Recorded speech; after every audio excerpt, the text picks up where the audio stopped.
بسم اللہ الرحمن الرحیم الحمد للہ رب العالمین والعاقبۃ للمتقین والصلاۃ والسلام علی اشرف الانبیاء وسید المرسلین نبینا محمد وعلی آلہ واصحابہ اجمعین اما بعد۔ آج ہمارا تجوید کا سبق نمبر 10 ہے اور 9ویں سبق میں ہم یہ بات پڑھ چکے ہیں کہ را کن کن حالتوں میں پر پڑی جاتی ہے، اس کی تفخیم ہوتی ہے یعنی موٹی پڑی جاتی ہے۔ آج کے سبق میں ہم را کے احکام مزید دیکھتے ہیں، اور بات پیچھے بھی گزر گئی ہے کہ را کی 3 حالتیں ہوتی ہیں۔ کبھی تو را کو پر پڑھا جاتا ہے اور اس کی 12 حالتیں پر ہونے کی وہ ہم پڑھ چکے ہیں۔ دوسری حالت را کے باریک ہونے کی ہے، اور وہ آج ہم پڑھتے ہیں کہ وہ 7 حالتیں ہیں جن حالتوں میں را باریک ہوتی ہے۔ اور تیسری صورت ہے مختلف فی، یعنی آپ چاہیں تو اس کو باریک پڑھ لیں، چاہے تو موٹا پڑھ لیں۔ اور پھر کیسے، یعنی اختلاف کب ہے، حالت وقف میں یا حالت وصل میں، وہ ابھی ہم انشاءاللہ پڑھیں گے۔ اسی طرح الف کے قواعد دیکھیں گے، الف کب موٹا پڑھا جاتا ہے اور کب اس کو باریک پڑھا جائے گا۔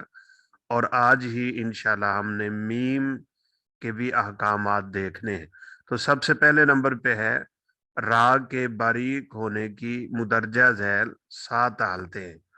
7 صورتوں میں را کو باریک پڑھا جاتا ہے۔ سب سے پہلے نمبر پہ ہے کہ را کے نیچے زیر ہو، جیسے لتشری کا، لتشری، یہ دیکھیں را کے نیچے زیر، لتشری کا، تو اس طرح را باریک ہوگی۔ دوسری صورت ہے را مشدد کے نیچے زیر ہو، وہی جیسے ہم نے پیچھے پر ہونے کی حالتیں پڑھی ہیں، چاہے وہ مشدد ہو چاہے ساکن ہو، ہم نے اس کی اصل کو دیکھنا ہوتا ہے کہ زبر ہے، زیر ہے یا پیش ہے۔ تو را مشدد کے نیچے زیر ہو، جیسے من الریح، یہ دیکھیں را کے نیچے مشدد را ہے اور نیچے کسرہ ہے، زیر ہے۔ تیسری شکل ہے را ساکن ما قبل زیر ہو، جیسے فکبر، یہ را دیکھیں ساکن ہے اور با کے نیچے کسر ہے، فکبر۔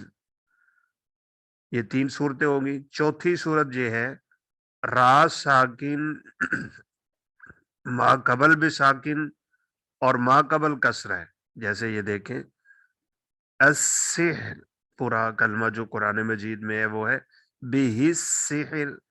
اب را اگرچہ پر ہے یعنی اصل حالت میں کیونکہ پیش ہے اس کے اوپر، لیکن جب ہم یہاں پہ وقف کرتے ہیں تو یہ را ساکن ہو جاتی ہے، اور ساکن ہونے کے بعد پھر ہم نے دیکھا ہا، یہ بھی ساکن ہے، اور اس سے پہلے یہ 2 سینے ہیں، وہ یعنی ان میں سے ایک سین ساکن ہوتی ہے۔ تو السحر میں را ساکن ہے، ما قبل ساکن ہے، اور اس سے پہلے کسرہ ہے، را بھی ساکن، ہا بھی ساکن، اور سین کے نیچے کسرہ ہے۔ یہ چوتھی حالت ہے را کے باریک ہونے کی۔ 5ویں شکل یہ ہے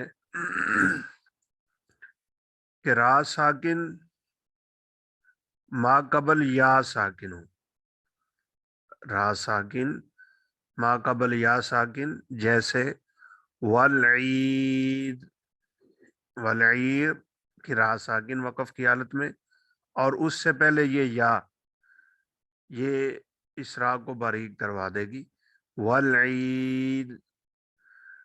چھٹا ہے رائے ممالہ، یعنی وہ را جس پہ امالہ کیا جاتا ہے، اور یہ روایت حفص میں ایک جگہ پہ ہوا ہے مجریہا، اصل تو کلمہ ہے مجراہا، بسم اللہ مجراہا و مرساہا، لیکن یہاں پہ امام حفص رحمہ اللہ نے امالہ کیا ہے، تو اس را کو باریک پڑھا جائے گا، ہم پڑھیں گے مجریہا، بسم اللہ مجریہا، پر نہیں پڑھا جائے گا۔ 7ویں اور آخری شکل ہے رائے مرامہ مکسورہ، پیچھے ممالا تھی یعنی جس پہ امالا ہوتا ہے، اور مرامہ مکسورہ، مرامہ کا مطلب جس پہ روم کے ساتھ وقف کیا جائے۔ اگر ہم دیکھیں عقب الدار، اگر تو ہم را پہ ساکن وقف کرتے، وقف بالاسکان، تو پھر تو اس نے موٹا ہونا تھا کیونکہ را ساکن، ما قبل ساکن، ما قبل زبر ہے، اس صورت میں تو اسے موٹا ہونا چاہیے تھا۔ لیکن جب ہم اس میں تھوڑا روم کریں گے، اور روم پیچھے ہم پڑھ چکے ہیں، وقف کرتے ہوئے آخری حرکت اتنی سی ادا کی جائے کہ بس قریب والا سنتا ہے، تو وہ حرکت کا چونکہ چوتھائی حصہ ادا ہوتا ہے، اس لیے اس راگ کو بھی باریک پڑھا جائے گا۔ جیسے ہم پڑھیں گے او کو بداری، او کو بداری، اب ممکن ہے ریکارڈنگ میں بھی ہم اچھی طرح نہ سن سکیں کیونکہ یہ قریب والا جو بیٹھا ہوتا ہے وہ سن سکتا ہوتا ہے، تو اس میں حرکت کا چوتھائی حصہ ادا کرنا ہوتا ہے، تو چونکہ یہاں پہ حرکت جو ہے وہ کسرے کی ہے، اس لیے اس راگ کو باریک پڑھا جائے گا۔ تو یہ ہے راگ کی وہ 7 حالتیں جن حالتوں میں راگ کو باریک پڑھا جائے گا۔ تو یہاں ہم اپنا ایک سوال لیں گے، اور وہ سوال ہے راگ کے باریک ہونے کی حالتیں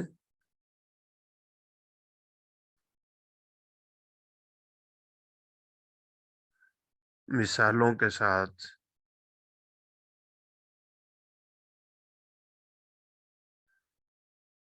تحریر کریں۔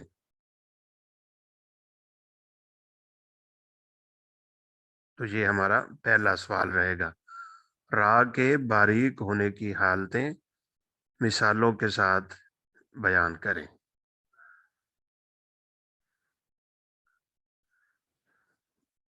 اس کے بعد ہے مختلف فی۔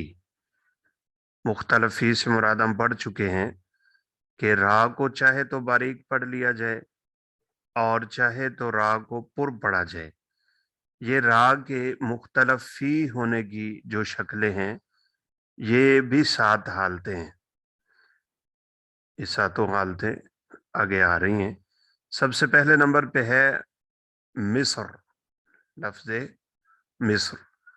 یہ قرآن مجید میں 4 جگہ پہ آیا ہے، اور وہ 4 جگہ یہ ہے، سورہ یوسف میں ہے مم مصر لمرأتہ، سورہ زخرف میں ہے ملک مصر، سورہ یوسف میں پھر ہے ادخلوا مصر، اور سورہ یونس میں ہے بمصر بیوتن۔ 4 جگہ پہ قرآن مجید میں لفظ مصر آیا ہے۔ اب یہ را اس سے پہلے چونکہ حروف مستعلیہ میں سے صاد آ چکا ہوا ہے، تو یہاں اختلاف ہے، اور وہ اختلاف اس بات کا ہے کہ آپ چاہے تو اس کو پر پڑھ لیں، اور چاہے تو اس کو آپ باریک پڑھ لیں، لیکن کب؟ وقف کی حالت میں یا وصل کی حالت میں؟ تو یہ آگے انشاءاللہ بیان آ رہا ہے، پہلے ان 7 کو دیکھ لیا جائے یہ کون سی ہیں۔ دوسرے نمبر پہ ہے، یعنی پہلی تو مصر ہے، اور دوسری جو ہے وہ فَأَسْرِ، فَأَسْرِ، اور یہ 3 جگہ پہ واقع ہوا ہے۔ سورہ ہود فَأَسْرِ بِأَهْلِكَ، سورہ دخان فَأَسْرِ بِعِبَادِي، اور سورہ حجر فَأَسْرِ بِأَهْلِكَ۔ 3 جگہ یہ لفظ فَأَسْرِ آیا ہے۔ تیسری راہ ہے ان اسری، اسی سے ملتی جلتی، اور یہ قرآن مجید میں 2 جگہ پہ واقع ہوا ہے۔ پہلا سورہ طٰہٰ میں، اور وہ ہے ان اسری بعبادی، اور دوسرا ہے سورہ شعراء میں ان اسری بعبادی انکم۔ 2 جگہ یہ واقع ہوا ہے۔ اس کے بعد کا کلمہ ہے نذور. سورہ قمر میں 6 جگہ آیا ہے، تو تفصیل زیادہ ہونے کی وجہ سے وہ 6 جگہ ذکر نہیں کی. اسی طرح واللیل اذا یسر، اسی طرح الجواری، یہ 3 جگہ ہے اور اس کی تفصیل انہوں نے یہاں پہ دے دی ہے. سورہ رحمان وَلَهُ الجواری، وَلَهُ الجوار، الجوار فی البحر سورہ شورى میں، اور سورہ تکویر میں الجوار الکنس، 3 جگہ ہے. 7واں اور آخری کلمہ ہے عین القطر، سورہ سبا میں عین القطر. وقفاً 2 وجہ ہیں لیکن ترقیق بہتر ہے. اچھا دیکھیے، ہم نے کہا وقفاً یہ اختلاف ہوگا یا وصلاً ہوگا، تو صاحب کتاب فرماتے ہیں یہ سب وہ کلمات ہیں جن میں وقفاً 2 وجہ ہیں، یعنی را کا پر ہونا اور باریک ہونا، ان میں اختلاف حالت وقف میں ہے. یہاں آپ چاہے تو تفخیم کریں اور چاہے تو آپ ترکیب کے ساتھ پڑھ لیں. وصل کی حالت میں ان میں اختلاف نہیں ہوگا.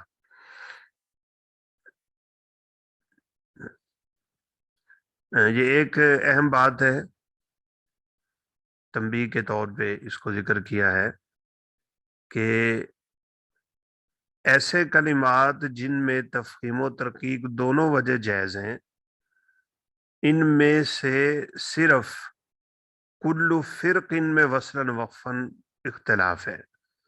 باقی کلمات میں جو اختلاف ہے وہ وقفاً ہے، وصلاً نہیں ہے.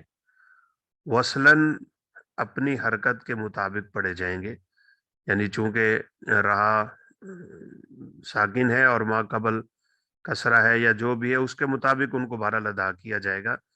تو ان 7 کلمات میں سے سورہ شعراء کل فرق، اس جگہ پہ وصل کی حالت میں بھی دونوں طرح پڑھ سکتے ہیں اور وقف کی حالت میں بھی دونوں طرح پڑھ سکتے ہیں. باقی کلمات کا اختلاف جو ہے وہ اختلاف صرف حالت وقف میں ہے، حالت وصل میں نہیں ہے. تو یہاں پہ ہمارے اگلے 2 سوال آتے ہیں. پہلا سوال یہ ہے سین مختلف فی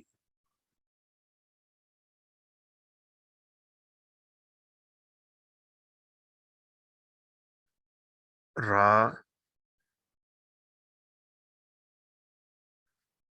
کون کون سی ہیں؟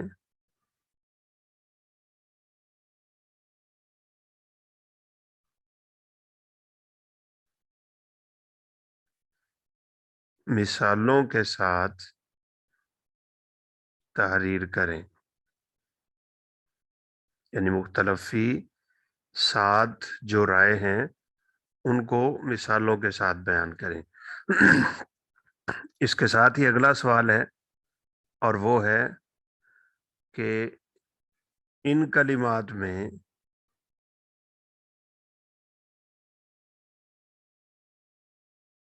اختلاف کب ہے؟ نیز کل فرق ان کا حکم بھی واضح کریں. یہ اگلا سوال ہے.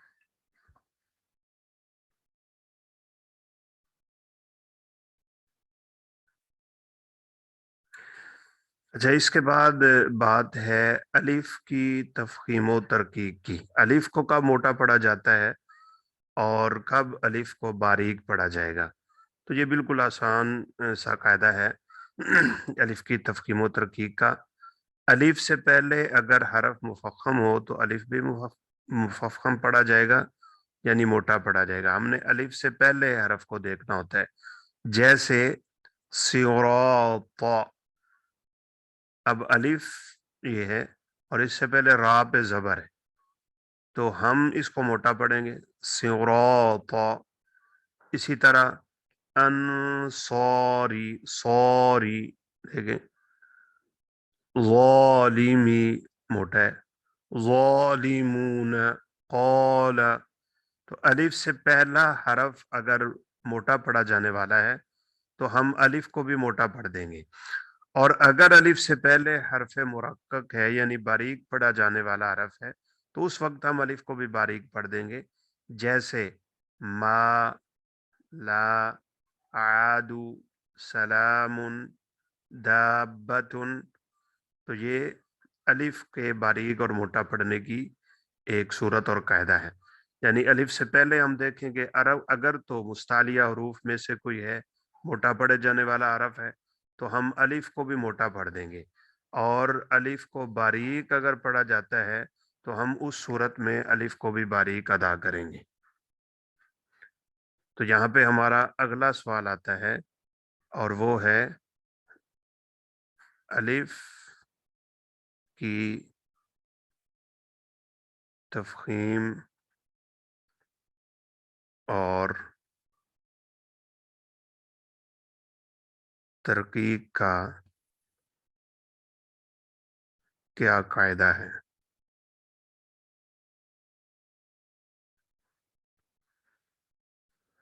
الف کی تفخیم اور ترقیق کا کیا قاعدہ ہے.